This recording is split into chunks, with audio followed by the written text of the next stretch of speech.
ਅਸੀਂ ਜੱਟ ਹੁੰਨੇ ਆ, ਅਸੀਂ ਸਾਡਾ ਇਹ ਅਕੀਦਾ ਹੈ। मैं head of the department of surgery हूं। Are you head of department of surgery?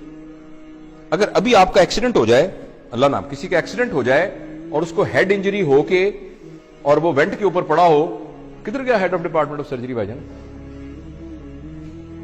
It's only a software which is in your mind. किधर गया? मैं जट हूं, मैं फलां हूं, मेरा वो अकीदा है, मेरा ये अकीदा है। दिस इज, गौर से सुनिएगा मेरा फिक्रा, considering yourself what you are not and then trying to protect it। मैं वार्ड का प्रोफेसर हूं, you are actually not। आपका नाम जावेद इकबाल है, आप जावेद इकबाल हैं। आपको रिस्पॉन्सिबिलिटी दी गई है head of department of surgery की, जो कुछ अरसे के बाद आपसे ले ली जाएगी, और आपसे पहले भी एक बंदे को दी गई थी। So if I am head of department of surgery, I forget that I am Javed Iqbal.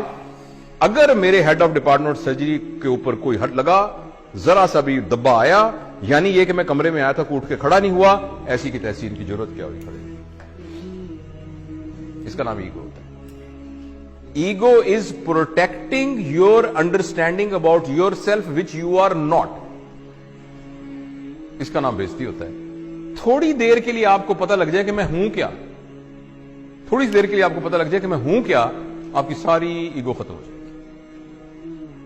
और सच भी यह कि हम कुछ भी नहीं है।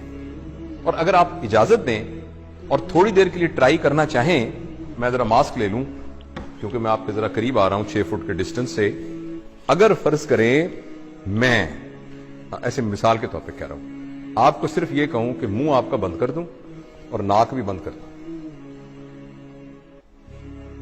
सिर्फ आपको पता है हवा के अंदर ये जो मॉलिक्यूल फिर रहा है ऑक्सीजन का, जो कि हवा से निकल के आपके नाक के थ्रू आपके लंग्स में गया, और लंग्स से फिर आपकी मेम्ब्रेन से क्रॉस होता हुआ ब्लड में गया, और ब्लड से आपके ब्रेन में गया, और आप अलर्ट हुए। इसको कितनी देर के लिए रोक लें, the human being will become a carrot, जिसको वेजिटेटिव फॉर्म कहते हैं। आपने सुना वेजिटेटिव फॉर्म? वो वेजिटेबल क्या होती है? कैरेट होती है ना, मूली और गाजर होती है। तो एक इंसान को मूली और गाजर बनने में आपको हैरानी होगी, 4 मिनट का फासला है। उस 4 मिनट की रस्सी के ऊपर आप कह रहे हैं मैं बड़ी शाह भाई, मैं बड़ा बदमाश है इलाके का, मेरी भी कोई इज्जत है, मेरी भी कोई ताकत है। क्या इज्जत है आपकी? हैसियत क्या है? वही बात समझ रहे हैं आप? मैं आपको असहाबा के वाकया में से एक वाकया सुनाता हूं।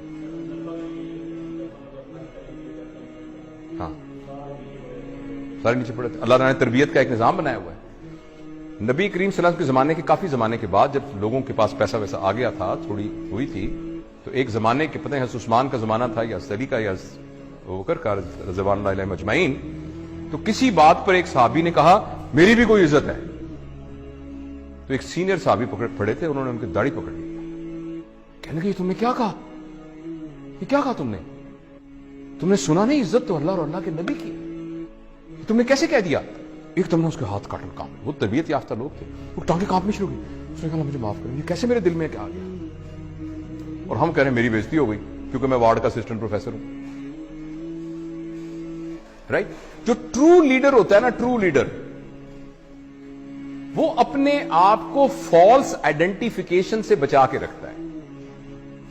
वो ये कहता है कि मैं यहां का लीडर हूं, मेरी रिस्पॉन्सिबिलिटी में ये आया है, मैं ये नहीं हूं। जो सही लीडर है तो उसके अंदर ईगो नहीं होती। जब ईगो नहीं होती तो बेइज्जती नहीं होती। तो मैं अगर कोई भी उठ के खड़ा नहीं हो रहा, मैं तो अपने आप को समझ नहीं रहा इस काबिल के मेरे लिए कोई खड़ा हो, तो मैं तो महसूस भी नहीं करूंगा इस बात को, अगर मैं ये समझ रहा हूं। और अगर मैं ये समझ रहा हूं कि नहीं मेरी एक हैसियत थी, उठ के लोग खड़े हुए, तो मेरी बड़ी बेइज्जती हो जाएगी। और इस बात पर कि आप उठ के खड़े नहीं हुए, हो सकता है मैं नहीं वर्कशॉप लेता, फिर तो बैच ही बड़ा अजीब है, उठ के खड़ा ही नहीं हुआ। ऐसा ये डिपेंड